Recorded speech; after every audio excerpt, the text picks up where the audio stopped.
Namaku Aisyah. Pada usia 48 tahun, aku pikir aku sudah pandai membaca keheningan, terutama keheningan suamiku, Haris. Lama-kelamaan, aku belajar membezakan antara gurauan dan ketidakpedulian. Aisyah, biar aku sendiri, katanya suatu hari. Namun pada malam Jumat itu, ketika Haris, 52 tahun, seorang lelaki yang praktikal, tepat waktu, dan dingin macam fail yang tersusun rapi, bertanya sama ada aku ingin keluar makan malam bersama Milah dan Faizal, aku tidak membaca apa-apa dalam soalan itu. Tiada jemputan atau kegembiraan, hanya ayat pendek di antara dua email dan tali leher yang diikat kemas. Kami tinggal di Bandar Taiping, Perak. Milah baru sahaja berpindah bersama suaminya, Faizal, ke sebuah rumah lama di Kampar. Sebuah rumah berjenama tradisi Melayu dengan tiang kayu dan halaman yang harum dengan bau serai dan batu basah. Milah berumur 45 tahun, seorang wanita yang ketawa lepas, lidahnya berkata benar seolah-olah dia melayari anggur perlahan-lahan, menikmati setiap tegukan. Faizal, 35 tahun, tinggi, berkulit sawo matang, dan memiliki aura yang tidak boleh disembunyikan. Dia yang memasak. Milah selalu bercakap tentang Faizal seperti dia musim panas, singkat, dan meninggalkan jejak yang tidak dapat dilupakan. Aku memilih pakaian yang cukup menggoda, tetapi sopan, gaun hitam dengan tali halus. Belakangnya terbuka sedikit untuk mengingatkan aku bahwa aku masih punya kulit yang harus dirasakan. Kasut tumit rendah berkilat warna champagne dengan stoking halus bergaris vertikal yang menjadi kegemaranku yang tak kelihatan, kecuali oleh sesiapa yang patut sahaja. Aku memakai rantai perak nipis dengan manik biru dari Kuala Kangsar, minyak wangi minyak mawar di belakang telinga, dan rambutku disanggul tinggi dengan gaya yang kelihatan santai, tapi disengajakan untuk memperlihatkan leherku. Haris memandangku seperti file yang dibuka salah hari ini. Dia tidak berkata aku cantik, hanya berkata, "Jom kita pergi." Rumah di Kampar itu menjanjikan keselesaan, kayu dan kaca, dapur dengan bau kayu bakar, meja makan dihias dengan ranting lavender yang segar. Milah memelukku erat, membentangkan karpet merah tak terlihat menuju ruang tamu. Faizal muncul dari dapur dengan 2 gelas air anggur merah tempatan dan senyuman yang mula-mula menyinar di matanya. Aisyah, dia menyebut namaku seakan-akan mencicipinya. Aku memindahkan beg tangan dari satu tangan ke tangan yang lain, coba sembunyikan getaran dingin yang tiba-tiba menjalar di belakang badanku. Kami memulakan dengan soal jawab ringan. Kerja, perjalanan, cuaca, perkara biasa yang menjadi alasan untuk tidak merasakan apa-apa. Milah bergerak di sekeliling kami seperti melodi, menyentuh bahu Haris, ketawa sedikit lebih kuat pada jenakanya yang kering, membongkok terlalu dekat saat menuangkan air ke gelasnya. Aku melihat, tapi aku diam. Faizal duduk di hadapanku dengan kesabaran yang lembut tapi berdenyut elektrik. Dia jarang memandang, tapi bila dia memandang, pandangannya berlama-lama, penuh makna. Malah cara dia memotong roti pun penuh niat. Rumah baru, kata Milah. Persahabatan lama, tambah Haris dengan nada kering. Dan apa yang belum kita tahu, yang bakal datang, kata Faizal sambil menundukkan kepala tanpa memandangku. Aku meneguk anggur merah itu. Ia matang dan berani, keberanian yang naik ke wajahku. Perbualan beralih ke topik perjalanan, restoran, akhirnya pasangan. Milah ada teori untuk semua dan provokasi untuk setiap teori. Kau tahu tak, masalah kebanyakan orang ialah mereka letakkan dagu di tapak tangan dan fikir nafsu akan cari jalan pulang sendiri, kata Milah. Haris tersenyum sinis. Aku luruskan sudu dan garpu, gerakan yang menenangkan aku bila dunia terasa kacau bilau. Bagaimana dengan kau, Aisyah? Milah menembakku dengan soalan. Aku hampir nak jawab ayam panggang hari Ahad, tapi sunyi itu menahan kata-kataku. Faizal condong sedikit ke arahku, cukup untuk menjadikan sudut meja itu rahasia kecil kami. Kadang-kadang seseorang hanya perlu diingatkan bahwa dia masih dilihat, katanya. Kuku kelingkingku menyentuh kaki Faizal di bawah meja. Secara kebetulan atau tidak, sentuhan itu tidak lari, ia kekal. Tidak malu-malu, ia kehadiran. Tubuhku bertindak dulu sebelum akal. Aku menarik diri, lalu kembali lagi. Dia menunggu. Ketika aku kembali, tiada keraguan di matanya. Dunia penuh dalam celah sempit antara daging gaunku dan garis keras kaki Faizal. Milah rasa semuanya. Dia bangun, mengemas pinggan dan berkata ada sesuatu yang istimewa di bilik bawah tanah. Haris, jom pilih, katanya. Haris berdiri tanpa memandangku, seperti seorang yang menerima arahan. Kami tinggalkan mereka berdua. Lilin berkelip oleh angin yang tak kelihatan. Oke ke kau? Tanya Faizal. Aku oke, jawabku. Tapi jangan nampak macam kau oke, katanya senyum dengan mata, bukan mulut. Senyuman yang membongkar lebih dari tangan. Nampak macam orang yang dah lama tak disentuh. Namaku, Aisyah, terasa seperti kunci yang membuka sesuatu dalam diriku. Faizal duduk di sebelahku kali ini. Kehangatan badannya terasa melalui kain seakan janji. Haris dan Milah ketawa sambil melihat gambar lama di telefon. Terlalu rapat. Gelak mereka penuh cerita yang aku tak masuk. Aku diam, minum anggur lagi. Ada perkara yang tak perlu dikata. Bisik Faizal, pandanganku tepat beberapa saat. Ada perkara yang tidak seharusnya dibuat. Aku balas dengar. Hidup bukan sekadar berhati-hati. Perkataan berhati-hati dari mulutnya seperti baju yang salah saiz. Aku keluar ke beranda untuk bernafas. Malam itu berbau anggur dan taman basah. Aku rasa langkahnya sebelum aku dengar. Berdiri di tepi pagar kayu sejuk, aku perlukan batas sementara dalam hatiku. Batas makin kabur. Aisyah, dia panggil. Dia cukup dekat untuk aku lihat setiap perincian kecil. Garis rahang, parut kecil di bibir bawah, helaian rambut liar. Kau tak perlu buktikan apa-apa. Bukan pada dia, bukan pada aku. Tahu, aku senyum sengit, gelak antara jatuh dan bangun. Aku tetap di sini. Jarak antara kata dan mulutnya sangat pendek. Sentuhan pertama pantas, hampir kesilapan, diperbetulkan serta-merta. Sentuhan kedua bukan kesilapan, dan sentuhan ketiga kebenaran. Bukan kasar, tapi pasti. Tangannya menyusur ke tubuhku di kawasan yang selalu berkata benar. Aku tahan nafas, lepaskan, dan aku tidak sama lagi. Aku mundur 1 langkah, 2 langkah. Aku tahu, katanya. Aku berhenti. Dia berhenti. Kadang-kadang kebaikan menyakitkan lebih dari nafsu. Aku kembali masuk, cuci muka, ikat rambut, pakai topeng Aisyah yang tahu cara berdiri, duduk, minum air, kawal tangan yang gemetar macam gempa bumi dalam diri. Milah pandang aku dengan mata sahabat yang tahu. Oke ke? Tanya dia. Oke, semuanya lain, jawab aku, senyum dan dia kedip mata. Haris hulur tangan. Malam sudah lewat. Faizal kemas pinggan, tanya siapa nak kopi. Tidak, jantungku dah cukup berdegup, aku jawab. Dalam perjalanan pulang ke Taiping, Haris bercakap tentang projek, peratus, jalan raya. Aku pandang lampu-lampu, janji yang tak ditepati. Jariku temui tengkukku, terbakar lebih dari yang patut. Di rumah, aku tinggalkan kasut, gaun di kerusi. Aku hanya tinggal dengan stoking dan jejak gincu.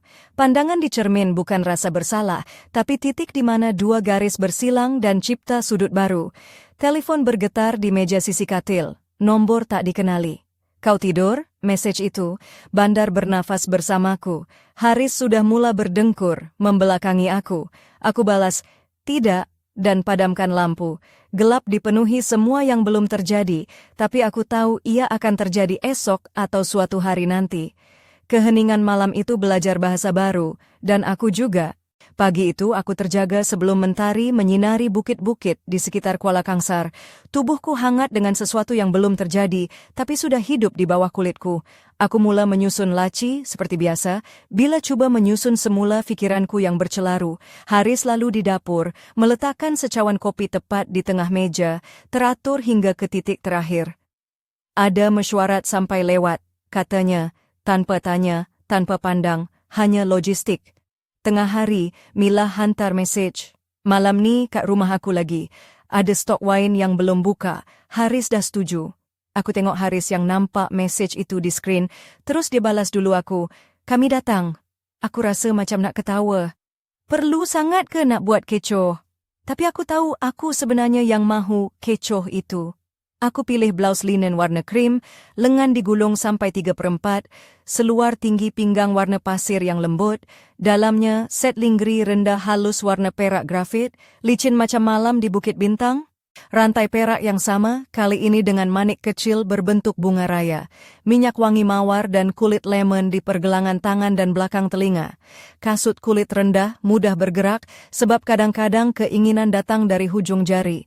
Rumah Milah di Kampar masih berbau hangat, kapal kayu dan rempah kari merah panggang. Jazz lama berbisik dari sudut, jarum piringan berputar perlahan, sesekali terhenti macam tersedak. Milah mencium pipiku dengan suara nyaring, meninggalkan kesan gincu merah jambu, dua senyuman bertindih di wajahku. Dia ketawa, "Kamu macam orang baru datang dari KL, tapi jauh lebih cantik." Aku balas senyum sopan, tapi dalam hati aku fikir, kalau betul aku dari KL, mesti aku dah hilang sebab jam. Faizal keluar dari dapur, apron hitam, lengan digulung, tanda ada kerja keras di belakang tabir. Tangan dan lengan dia ada bekas luka halus, tanda pertempuran dengan oven dan kuali. Aku panggil namaku sekali lagi, seperti mencicipi rasa yang belum habis. Kali ini dia duduk di sebelahku, badan hangatnya terasa sampai ke kain baju aku. Haris dan Milah sibuk dengan telefon, gelak mereka berkisar tentang gambar lama di pasar malam di Ipoh, terlalu rapat sampai aku rasa seperti tetamu tak diundang. Faizal tanya perlahan, "Suka masak tak?" "Aku cuba-cubalah," jawabku sambil tersenyum. "Kalau kau cuba apa yang kau mahu, itu dah cukup," katanya sambil minum anggur merah. Ketika pencuci mulut sampai, sebiji pir panggang dengan madu dan kacang pecan hancur, Faizal letak garfu dan gerakkan tangan ke arah tanganku di atas meja. Sentuhan dekat tapi tidak menyentuh. Udara di antara kami jadi nipis, macam bisikan yang hampir terlerai. Milah ajak kami ke beranda. "Malam ni cantik, jom keluar." Dia ambil botol wain, Haris bawa gelas, kami bertiga tinggalkan ruang makan. Aku dan Faizal terperangkap di koridor sempit, bau kayu dan sabun memenuhi ruang. "Aku tengah fikir pasal semalam," katanya. "Aku rasa tak patut," aku jawab secara otomatik. Dia dekatkan kepala ke telingaku, bau minyak mawar dan kayu cendana menimbulkan rasa berdebar. Aku rasa stoking halus dengan jalur vertikal itu ketat di betis, dan loceng kecil rantai di pergelangan kaki aku berbunyi perlahan. Di luar, Haris bercakap dengan penuh semangat tentang angka dan projek, tapi aku seperti tidak wujud. Milah ketawa terlalu dekat dengan Haris, manakala Faizal berdiri di belakang aku, cukup dekat untuk menghangatkan tapi tidak menyentuh. Tangannya hanya sejarak sehelai duit shilling dari pinggangku. Musik perlahan dimainkan, Milah tarik Haris menari, aku duduk dengan gelas di tangan. Faizal hulur tangan. "Mari, aku tak pandai, kau pimpin." Aku berdiri, tangannya di pinggang aku, bahu aku menahan nafas seketika seperti terkena siraman air sejuk. Langkah pertama aku goyah, tapi dia ambil aliran. Aku ikut sahaja. Keningnya hampir menyentuh dahiku, mata dia memegang aku erat, dan kehangatan tangannya bercerita bahasa yang aku sudah lupa. Musik habis, tapi kami tidak lepaskan pegangan. Milah tepuk tangan, Haris senyum tanpa pandang aku. "Kita boleh berjoget sampai pagi," bisik Faizal. Aku hampir kata ya, hampir sahaja. Di dapur, Milah buat kopi, aku berdiri di pintu, memerhati bayang aku di cermin tingkap, dua mata yang kembali menjadi aku. Faizal bersandar pada meja.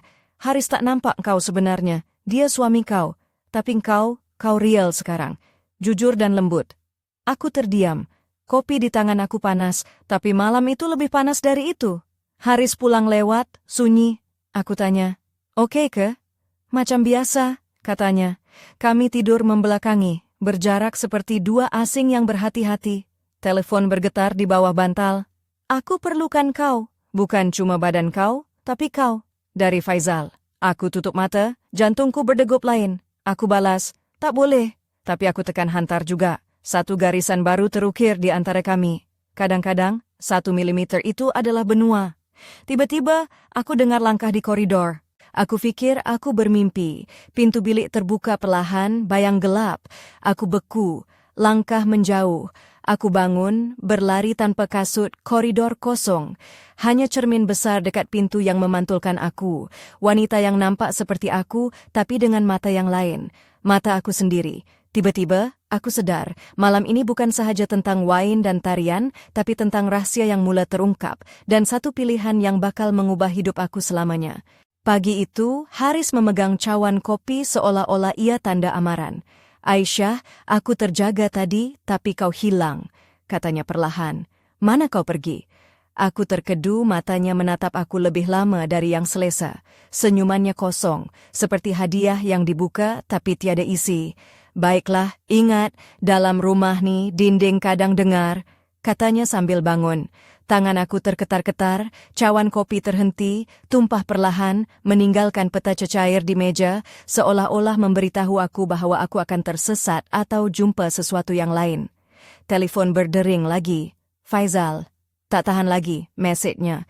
Tubuh aku kata ya, otak kata bahaya. Aku tahu permainan ini sudah berubah. Tengah tali itu lebih berbahaya daripada hujungnya. Hari berikutnya di Taiping, hujan renyai yang tak basahkan tapi buat udara harum memori. Haris berangkat kerja ke Ipoh, tinggalkan nota di peti sejuk. Makan malam ada, balik lambat. Tiada kata cinta, hanya rutin harian yang disimpan dalam lipatan poket. Aku tinggal sendirian, tubuh masih berbau Faizal, aroma kayu dan wain putih. Aku cuba sibukkan tangan, basuh baju, susun buku ikut warna, lap lantai kayu. Tapi fikiran aku melayang ke rumah kampar, ke butang manik baju dan kehangatan tangan itu. Salah? Ya. Tapi dosa yang hangat itu terasa macam hidup. Petang itu, telepon bergetar. Faizal, jam 6 petang, di sekolah lama atas bukit, ada gazebo besar. Hanya kita dan bau hujan, mesejnya. Jantung aku berhenti, kemudian mula berdetak laju. Aku pakai kasut, boot tinggi, mantel kelabu panjang, baju rendah merah anggur, bukan untuk dia, tapi untuk aku, untuk rahasia yang masih aku simpan. Rambut dilepaskan, hujan suka rambut yang bebas, bukan sanggul. Sekolah lama itu sunyi, tingkap tertutup, dinding bau kapur dan masa. Faizal tunggu di bawah gazebo, tangan masuk poket, mata seperti langit sebelum ribut. Kau akan demam, katanya. Suara itu lebih intim daripada kata-kata cinta manis. Aku melangkah ke hadapannya, tangan kami bertemu tanpa dicari. Sentuhan itu berbeza, bukan permintaan, tapi pengakuan. Aku tak tahu kenapa datang, aku bisik. Mungkin sebab tak ada siapa panggil kau dengan nama masa diam. Aku ketawa perlahan. Kalau diam, kau panggil aku apa? Sayangku, bisiknya. Dia angkat tangan, tolak rambut basah dari dahi aku, cium di situ, tempat pertama titisan hujan jatuh. Badanku longgar, seperti ciuman itu kunci ketenangan. Kami tak berciuman lagi, hanya berdiri peluk di bawah hujan, sementara dunia bising di luar. Kau takkan tahan setengah-setengah, Aisyah? Katanya serius. Aku takkan hidup setengah-setengah, aku jawab. Kami berpisah tanpa ciuman, hanya pandang yang cukup untuk seumur hidup. Malam itu di rumah, lampu dipadam. Aku masuk senyap, tapi Haris berdiri di dapur, tanpa tali leher, genggam secawan arak, pandangannya tajam macam pisau. Kau keluar, katanya ringkas. Berjalan, aku jawab. Hujan buat kau fikir, katanya. Apa kau fikir? Kita macam perabot, selesa tapi mati, katanya sambil letak gelas, lalu dekat sangat. Bau alkohol dan cemburu melekat pada dia. Hati-hati dengan apa yang kau mahu hidupkan balik, Aisyah. Kadang yang mati tak patut bangun. Dia pergi ke bilik tanpa pandang aku lagi. Jantung aku berdegup di tulang rusuk macam burung dalam sangkar. Telefon berkelip lagi. Faizal, okey ke? Aku jawab ringkas, aku tak tahu. Malam panjang aku dengar setiap bunyi. Langkah di lantai, bunyi pintu, nafas dia di sebelah. Aku tutup mata, tapi di dalam aku sudah hidup dengan irama lain, irama seorang lelaki lain, kehidupan lain. Esok pagi aku sediakan sarapan, keju, tomato, roti segar. Haris duduk, tapi dia tak makan. Mila akan jemput kita Sabtu ni. Faizal juga ada, dia chef syarikat, katanya. Aku terlepas pisau, bunyi logam jatuh seperti siren. Aku tak pasti aku boleh, aku bisik. Kau boleh, kau kena pergi. Tak ada apa nak sorok, katanya dengan suara yang mengenai aku lebih dari apa-apa. Aku faham, dia tahu, atau sekurang-kurangnya dia rasa. Dan kini dia tolak aku ke api, nak tengok aku terbakar atau menari. Sabtu itu kami pergi. Aku pilih gaun hijau gelap, nipis dan melekat pada badan, tapi tak terlalu mencabar. Kasut tumit hitam berkilat. Di mata ada takut dan keberanian. Milah buka pintu, berpakaian merah menyala. Aisyah, kau bersinar malam ni. Faizal berdiri di dapur, apron hitam, pandangan yang boleh hancur atau cipta. Haris berdiri dekat Mila, terlalu rapat. Mereka ketawa sesuatu yang aku tak dengar. Faizal pandang aku, bisik, tak ada jalan balik. Dan memang betul, rumah Mila malam itu seperti pentas drama. Bayang lilin menari di tingkap, tawa, bunyi cawan, bau rempah dan daging. Udara panas, hampir terlalu panas. Tapi dalam aku rasa ais, Haris kelihatan aneh tenang. Mila berpakaian gaun belakang terbuka, rambut bergelombang. Faizal bergerak di sekitar meja dengan ketepatan orang yang tahu apa dia buat, tapi juga siapa yang dia pandang. Pandangan itu boleh pecahkan kaca. Aisyah, Mila jerit, peluk aku kuat. Kami ada wain baru dari kawan di Ipoh, katanya. Kau mesti suka, tambahnya. Kita tengok nanti. Aku balas senyum, tapi dalam hati aku bergelora. Haris duduk dekat Mila, Faizal berhadapan aku. Meja kecil, lutut hampir sentuh. Aku rasa tumit kaki dia sentuh lantai, tanda bukan kebetulan. Aku pandang mata dia, bukan penuh nafsu, tapi risau. Mila mula cerita lawak, ketawa kuat, isi gelas wain. Aisyah, macam mana kahwin dengan lelaki teratur macam Haris? Aman, aku jawab perlahan. Oh, bosan gila. Dia jerit, kami semua ketawa.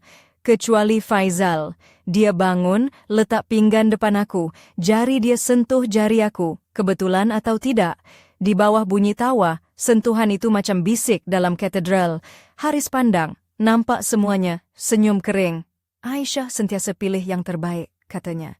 Walaupun tak patut, tambahnya. Mila ketuk bahu dia. Haris, cukuplah. Cuma cakap, dia ada selera, balas Haris. Faizal beku. Aku hampir tak boleh bernafas.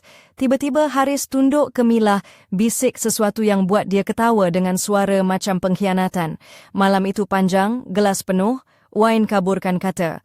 Mila cadang main benar atau tipu. Semua setuju. Baiklah, katanya. Setiap orang cakap sesuatu tentang diri yang mungkin benar atau tidak, dan yang lain teka. Aku mula. Aku pernah ada hubungan dengan lelaki yang sudah berkahwin. Haris pandang gelas dia. Tiada yang cakap apa. Mila senyum. Benar, bisik. Sunyi. Wain pun nampak malu. Giliran kau Aisyah, kata Faizal tanpa tengok aku. Baiklah, aku jawab. Aku ada rahsia yang tak pernah aku cerita pada sesiapa. Benar, katanya. Mila tepuk tangan. Kalau macam tu, malam ni kita jujur, katanya. Apa yang lebih indah? Kemudian, bila lelaki keluar nak hisap rokok, Mila tarik aku ke dapur. Aku tahu, dia bisik. Apa yang kau tahu? Jangan buat macam tak tahu, sayang. Aku nampak cara dia pandang kau dan kau pandang dia. Tapi jujur, aku tak kisah. Semua orang ambil apa yang mereka tak cukup. Aku pandang mata dia. Dan kau, apa yang kurang? Dia senyum. Tapi pandangan kau pun macam itu, antara dua teguk wain. Wanita faham, kan? Sebelum aku sempat jawab, Haris masuk. Okey ke? Dia tanya. Okey, kata Mila, tepuk bahu aku. Kami tengah cakap pasal cinta, kata dia senyum. Keluar dari dapur, Faizal hulur jaket aku. Jari dia menyusur leher aku, cari denyut nadi. Jangan datang lagi, bisiknya. Kenapa? Aku akan lukakan kau. Terlalu lewat. Dalam perjalanan pulang, Haris diam. Radio kereta main lagu rakyat lama, hujan ketuk bumbung. Mila ni wanita yang menarik, katanya selepas beberapa minit. Ya, Faizal pula bijak dan bahaya. Aku tipu, aku tak kenal sangat. Kita kenal cukup orang, tak perlukan yang baru, katanya sambil padam lampu bila sampai rumah. Semalam itu kami tak tidur bersama. Haris ke bilik kerja. Aku di bilik tidur, pandang tingkap, hujan lukis bulatan, telefon bergetar. Faizal, janji tak datang lagi. Aku sayang kau, jangan suruh aku berhenti. Aku balas, kalau kau sayang aku, jangan suruh aku buat macam mana. Di pagi hari, aku dengar bunyi di bawah. Haris bercakap dalam telefon. Ya, aku dah nampak. Tak payah gambar. Aku urus sendiri. Jantung aku seakan tersepit. Aku duduk di anak tangga, kaki aku sejuk. Dia tutup telefon, pandang aku. Bila mula? Aku tak mampu jawab. Aku tak nak jawapan Aisyah. Cuma nak kau tahu, tiada keheningan tanpa harga. Dia keluar, tutup pintu. Bunyi itu seperti tembakan. Aku tinggal sendiri. Dalam cermin ruang tamu, wajah aku, tapi lain. Air mata tak datang. Hanya bau hujan, wain dan ketakutan yang dulu cinta. Malam itu, rumah kami seperti museum sunyi yang dipenuhi dengan keheningan berat. Tiada suara selain detik jam di dapur yang berdentum seperti jantung yang menunggu detik terakhir. Haris bangun awal, keluar tanpa sarapan, pulang lewat dan aku hanya berpura-pura menunggu.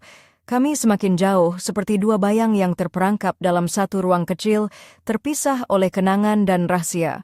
Faizal pula seolah-olah hilang dari dunia, tidak mengirimkan apa-apa message.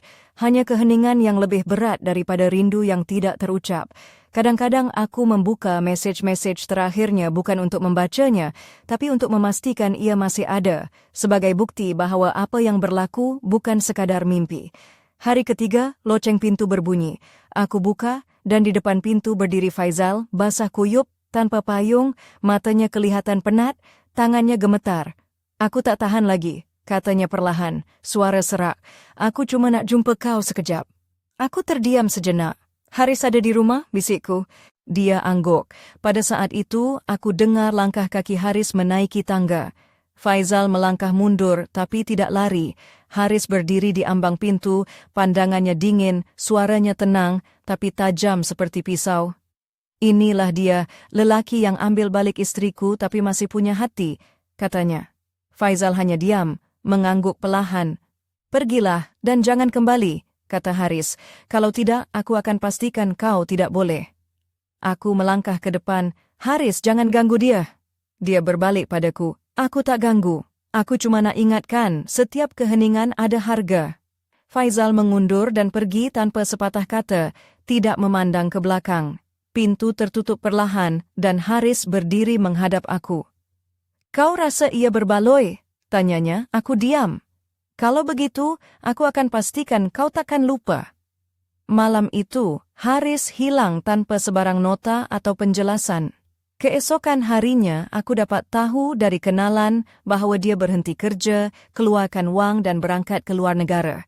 Rumah, kereta, akaun bank atas namanya. Tinggallah aku dengan dapur kosong dan kesunyian yang pekat. Hari-hari pertama aku tak menangis. Aku bekerja, mengemas, membuat jam sebagai bentuk meditasi. Tapi malam-malam aku mula dengar langkah di koridor, berhenti di depan bilik tidur. Aku pandang, tiada siapa, hanya bayanganku di cermin. Suatu malam, ketika hujan memukul bumbung dengan deras, aku buat keputusan ke kampar. Rumah lama milah.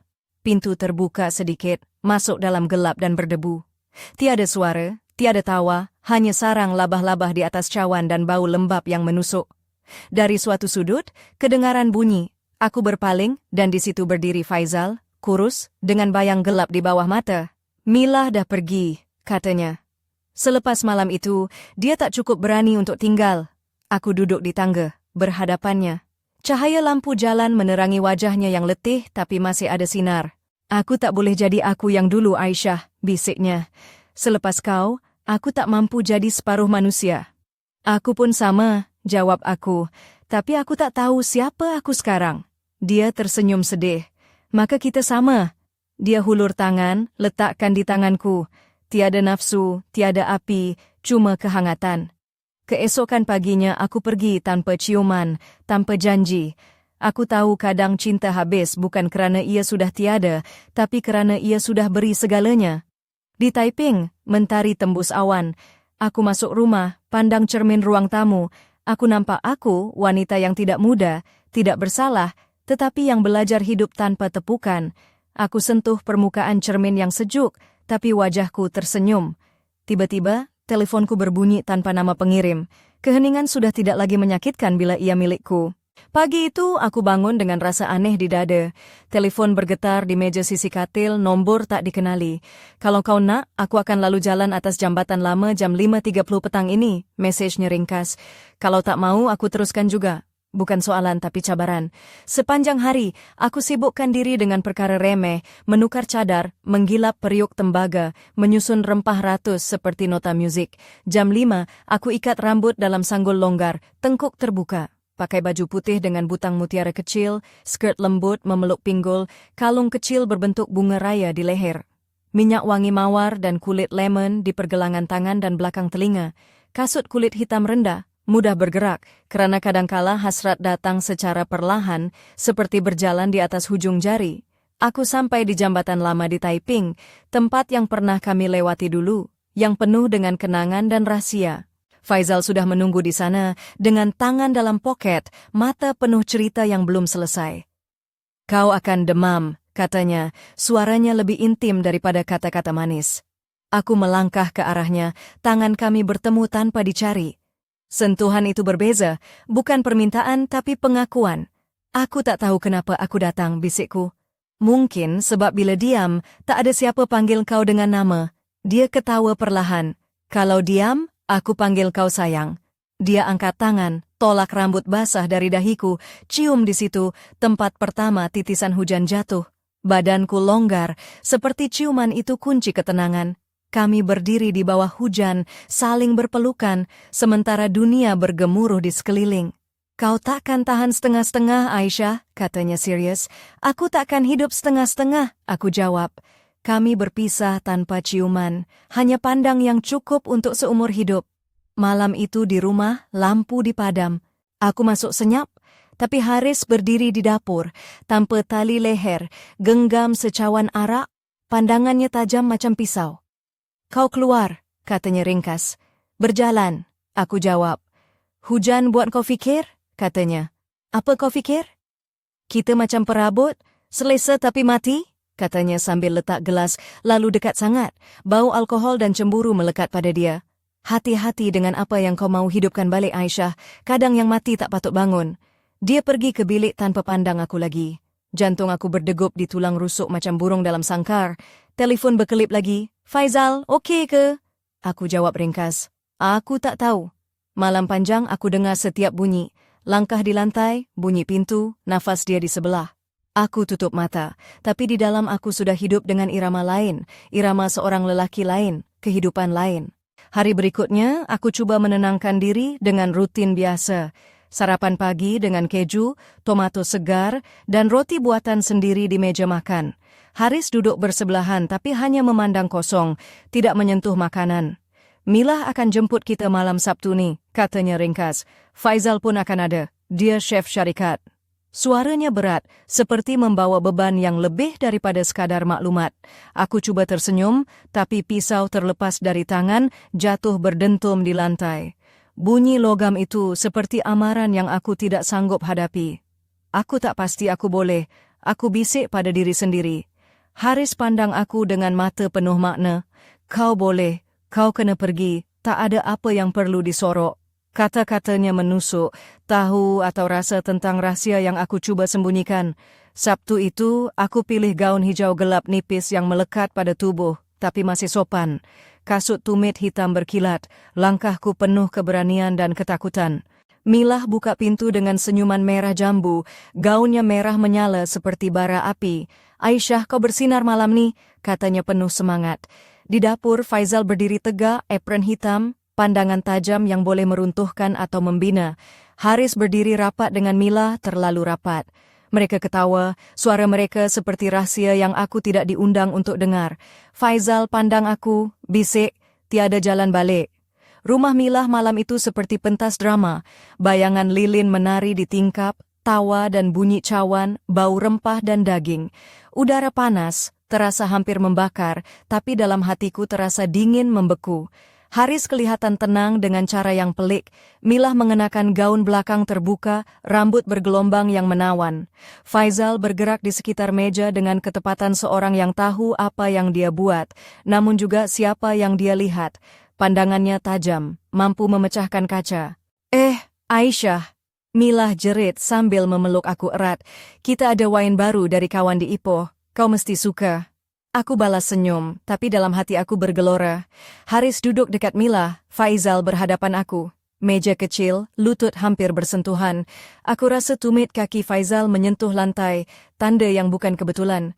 Aku pandang matanya, bukan penuh nafsu, tapi cemas. Milah mula bercerita lawak, ketawa kuat, isi gelas wain.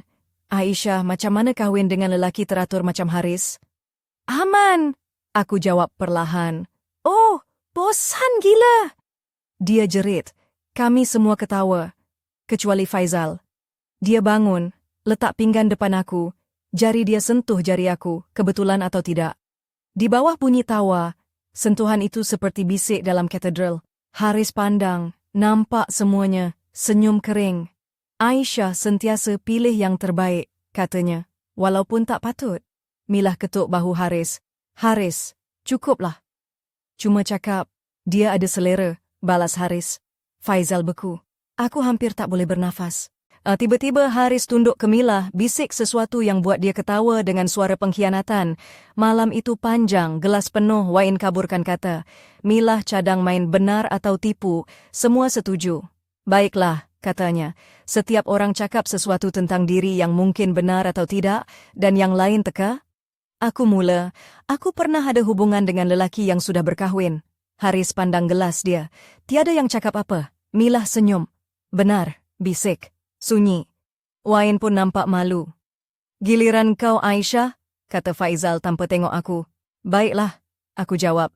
Aku ada rahsia yang tak pernah aku cerita pada sesiapa. Benar, katanya. Milah tepuk tangan. Kalau macam tu, malam ni kita jujur. Apa yang lebih indah?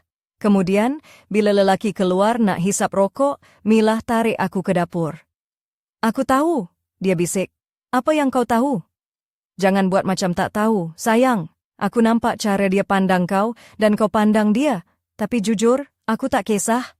Semua orang ambil apa yang mereka tak cukup. Aku pandang mata dia. Dan kau apa yang kurang? Dia senyum. Tapi pandangan kau pun macam itu antara dua teguk Wain. Wanita faham kan? Sebelum aku sempat jawab, Haris masuk. Okey ke? Dia tanya. Okey, kata Milah, tepuk bahu aku. Kami tengah cakap pasal cinta. Kata dia senyum. Keluar dari dapur, Faizal hulur jaket aku. Jari dia menyusur leher aku, cari denyut nadi. Jangan datang lagi, bisiknya. Kenapa? Aku akan lukakan kau. Terlalu lewat. Dalam perjalanan pulang, Haris diam. Radio kereta main lagu rakyat lama, hujan ketuk bumbung. Milah ni wanita yang menarik, katanya selepas beberapa minit. Ya, Faizal pula bijak dan bahaya. Aku tipu. Aku tak kenal sangat. Kita kenal cukup orang, tak perlukan yang baru. Katanya sambil padam lampu bila sampai rumah. Malam itu kami tak tidur bersama. Haris ke bilik kerja. Aku di bilik tidur, pandang tingkap, hujan lukis bulatan. Telefon bergetar. Faizal, janji tak datang lagi. Aku sayang kau, jangan suruh aku berhenti. Aku balas, kalau kau sayang aku, jangan suruh aku buat macam mana. Pagi itu aku terjaga dengan hati yang berkecamuk. Dengar bunyi langkah di bawah rumah, suara Haris berbual di telefon.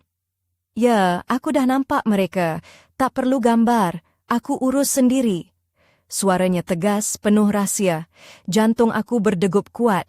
Aku duduk di anak tangga, kaki terasa sejuk seperti menunggu badai yang akan datang. Dia menutup telefon, menoleh ke arah aku. Bila semuanya bermula, tanyanya. Aku tak mampu berkata apa-apa. Aku tak perlukan jawapan, Aisyah. Cuma nak kau tahu, tiada keheningan tanpa harga. Dia keluar, tutup pintu perlahan, bunyinya seakan tembakan yang menggema di dalam hati aku.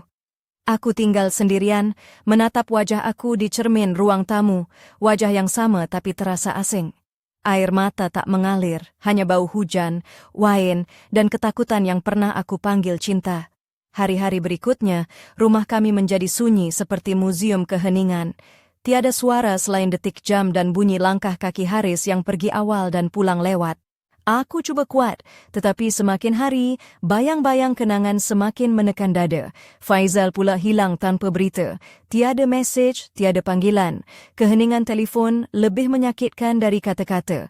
Kadang-kadang aku buka mesej lama, dia bukan untuk baca, tapi untuk yakinkan diri bahawa apa yang terjadi bukan mimpi.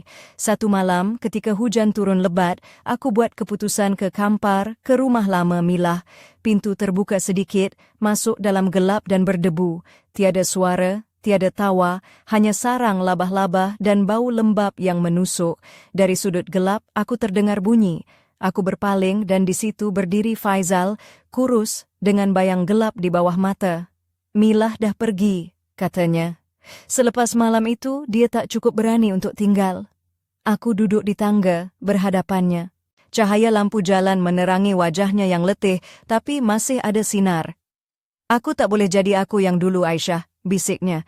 Selepas kau, aku tak mampu jadi separuh manusia. Aku pun sama, jawab aku, tapi aku tak tahu siapa aku sekarang. Dia tersenyum sedih. Maka kita sama. Dia hulur tangan, letakkan di tanganku. Tiada nafsu, tiada api, cuma kehangatan.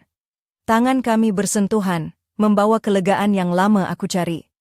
Keesokan paginya aku pergi tanpa ciuman, tanpa janji. Aku tahu kadang cinta habis bukan kerana ia sudah tiada, tapi kerana ia sudah beri segalanya. Di Taiping, mentari menembus awan. Aku masuk rumah, pandang cermin ruang tamu. Aku nampak aku, wanita yang tidak muda, tidak bersalah, tetapi yang belajar hidup tanpa tepukan. Aku sentuh permukaan cermin yang sejuk, tapi wajahku tersenyum. Tiba-tiba, teleponku berbunyi tanpa nama pengirim. Keheningan sudah tidak lagi menyakitkan bila ia milikku. Dan di balik keheningan itu aku tahu satu rahasia baru sedang menunggu untuk dibongkar. Malam itu, sinar lampu jalan menembusi tirai bilik tidur, mencipta bayang-bayang samar yang menari di dinding. Aku duduk di tepi katil, gaun sutra hijau gelap melekat lembut di kulit, menyinari lekuk tubuh yang sudah lama terlupakan. Kasut tumit hitamku terletak di sudut, sementara rantai perak yang berkilau di leherku mengingatkan aku pada janji-janji yang pernah kupegang. Bau minyak mawar dan kulit lemon masih melekat di belakang telinga, membangkitkan kenangan yang pahit manis. Telepon bergetar di tangan, nombor tidak dikenali. Hati berdegup kencang, aku membuka message itu. Ada sesuatu yang kau perlu tahu? Temui aku di warung kopi tepi sungai, jam 9 malam. Tanpa berlengah, aku bersiap dengan pantas, menutup kepala dengan shawl ringan, dan melangkah keluar ke malam yang dingin. Warung kopi itu kecil, berbau kopi tarik dan asap rokok. Faizal sudah menunggu, duduk di meja kayu yang usang, wajahnya kelihatan lebih letih, tapi matanya tetap tajam. Aku ada sesuatu yang harus aku beritahu, katanya serius. Bukan tentang kita, tapi tentang Haris. Aku terkejut, jantungku hampir berhenti. Apa maksud kau? Dia menarik nafas panjang. Haris bukan seperti yang kau sangka. Ada rahasia gelap yang dia sembunyikan selama ini. Aku temui sesuatu dalam fail kerja dia di pejabat lama dia di Ipoh. Aku mengerutkan dahi. Apa rahasia itu? Faizal menunduk sejenak, kemudian berkata, dia terlibat dalam sesuatu yang boleh memusnahkan bukan sahaja hidupnya, tapi juga kita semua. Aku takut, Aisyah. Aku coba menenangkan diri, tapi dada terasa sempit. Kenapa kau beritahu aku sekarang? Kerana aku tak mahu kau terperangkap dalam kebohongan itu. Aku tak mahu kau terluka lagi. Aku pandang muka Faizal, lelaki yang pernah aku sayang dan benci dalam masa yang sama. Apa yang kau mahu aku buat? Dia bangun, deserapier apron yang masih melekat di badannya. Kita perlu cari bukti, dan kita perlu buat sebelum Haris sedar. Aku tahu malam itu bukan sekadar tentang rahasia cinta, tapi tentang kebenaran yang tersembunyi di balik topeng kehidupan. Aku menarik nafas dalam-dalam, bersiap sedia untuk menghadapi badai yang bakal datang. Ketika aku melangkah keluar dari warung, angin malam menyapu rambutku yang terurai, dan aku tahu perjalanan ini baru sahaja bermula. Rahasia Haris menunggu untuk dibongkar, dan aku harus memilih antara cinta, kejujuran, dan keselamatan diri. Dalam keheningan malam, satu janji terbentuk di hatiku, aku akan mencari kebenaran, walau apapun risikonya. Hari berikutnya, aku kembali ke pejabat lama Haris di Ipoh, sebuah bangunan lama dengan tingkap berkaca berdebu dan lorong sunyi yang mengundang rasa ingin tahu dan ketakutan. Aku memakai blaus putih yang kemas, seluar hitam yang menonjolkan pinggul, dan kasut tumit rendah yang memudahkan langkah. Rambutku diikat kemas, tetapi ada beberapa helaian yang jatuh menampakkan keanggunan yang tidak disengajakan. Rantai perak di leherku berayun perlahan, menambah aura misteri yang aku coba tampilkan. Minyak wangi mawar yang halus menyelimuti ruang sekelilingku. Dengan hati yang berdebar, aku membuka beberapa fail di meja lama yang penuh dengan debu dan dokumen yang sudah lama terlupakan. Setiap helaian kertas membawa aku lebih dekat kepada rahasia yang disembunyikan Haris. Aku terjumpa beberapa dokumen sulit yang menunjukkan transaksi keuangan yang mencurigakan dan hubungan tersembunyi dengan individu yang tidak dikenali. Tiba-tiba, aku terdengar langkah kaki dari belakang. Aku berpaling dan melihat seorang lelaki bertubuh tegap dengan wajah serius memandangku. "Awak tak sepatutnya di sini," katanya dengan suara yang dalam dan tegas. Aku cuba berlagak tenang. "Saya cuma cari dokumen kerja." Ada sesiapa yang boleh tolong saya? Lelaki itu mendekat, matanya tajam seperti mencucuk. Awak kena hati-hati. Ada banyak perkara yang tak boleh diketahui. Kalau awak teruskan, awak mungkin akan terperangkap dalam sesuatu yang lebih besar daripada yang awak jangkakan. Aku menarik nafas panjang, menahan rasa takut yang mula menjalar. Saya tak ada pilihan lain, saya perlu tahu kebenaran. Dia memandang aku lama sebelum akhirnya mengangguk perlahan. Baiklah, tapi jangan cakap pada sesiapa. Ini bukan permainan biasa. Aku mengangguk, dan dia menghulurkan sebuah fail tebal yang seolah-olah menyimpan jawapan kepada semua persoalan. Aku sambut dengan tangan bergetar, hati penuh dengan tekad. Ketika aku melangkah keluar dari pejabat itu, bayangan lelaki itu masih terpacak di pintu, seolah-olah menjadi pengawal rahsia yang aku baru sahaja temui. Aku tahu, hidup aku tidak akan sama lagi selepas ini. Malam itu, aku duduk di beranda rumah, memegang fail itu erat-erat. Angin malam membawa bau hujan dan wain, mengingatkan aku pada semua yang telah berlaku. Aku tahu, langkah seterusnya adalah yang paling berbahaya, membuka tabir yang mungkin akan meruntuhkan segalanya, termasuk hatiku sendiri. Di balik senyuman yang aku pakai, tersembunyi kegelisahan yang mendalam. Rahasia Haris bukan sahaja mengancam masa depan kami, tapi juga nyawaku. Aku perlukan keberanian, dan aku tahu, aku tidak boleh melakukannya seorang diri. Dalam kegelapan malam, aku berbisik pada diri sendiri. Ini bukan hanya tentang cinta lagi, ini tentang bertahan hidup. Malam itu, aku berdiri di hadapan cermin besar di bilik tidur, memerhati bayang diriku yang terpantul, gaun hitam dengan tali halus yang menampakkan bahuku yang licin, rambut disanggul rapi dengan beberapa helaian yang jatuh menambah kelembutan pada wajahku. Kasut tumit tinggi berkilat berwarna champagne menanti di tepi katil, dan rantai perak dengan manik biru dari kuala kangsar melingkar di leherku, berdenyut seolah berirama dengan degupan jantungku yang pantas. Minyak wangi mawar dan kulit lemen masih terbau di sekeliling, membangkitkan kehangatan dan kegairahan yang tersembunyi. Tangan aku menggenggam telepon, mesej dari Faizal masih tertera di skrin. Kita perlu bertemu. Ada sesuatu yang tak boleh ditangguh lagi. Aku tahu, segala yang berlaku sudah sampai ke tahap kritikal. Dengan langkah yakin, aku keluar rumah menuju ke lokasi yang kami sepakati, sebuah kafe kecil di pinggir bandar, tempat yang sunyi dan terlindung dari pandangan umum. Faizal sudah menunggu, wajahnya serius, matanya menggambarkan ketegangan yang sukar disembunyikan. Dia menyerahkan sebuah sampul surat tebal, dan aku tahu di dalamnya tersimpan bukti yang boleh menghancurkan segala yang selama ini disembunyikan Haris. Ini, katanya, bukan sahaja tentang dia, tapi juga tentang aku dan kau. Kita perlu buat keputusan segera.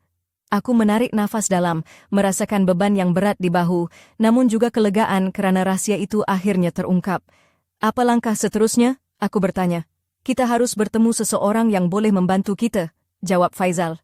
Tapi hati-hati Aisyah, musuh kita bukan sahaja di luar tapi juga dalam diri sendiri.